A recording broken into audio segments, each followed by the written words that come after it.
এয়া দেখোন হস্তিনা ৰজা যুধিষ্ঠিৰৰ যজ্ঞৰ ঘোঁৰা গতিকে ঘোঁৰা মুক্তিৰ বাবে আহিব কৃষ্ণ আৰু অৰ্জুন হে আজি মোৰ হব কৃষ্ণৰ দৰিখন কথাতে আছে নহয় যতেই অৰ্জুন বীৰ তাতেই দেৱনাৰায়ণ এই কথা জ্ঞানী লোকে কয় জানে সৰ্বজন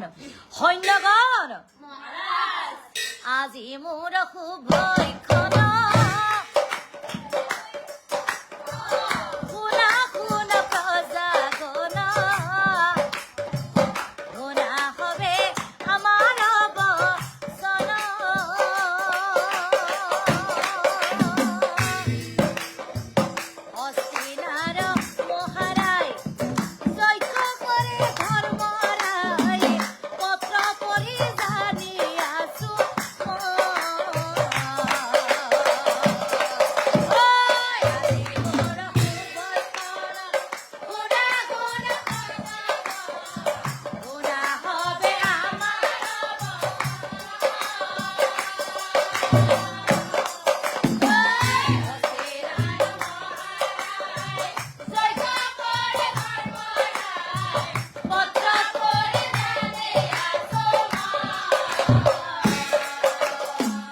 উদ্ধাৰ কৰিব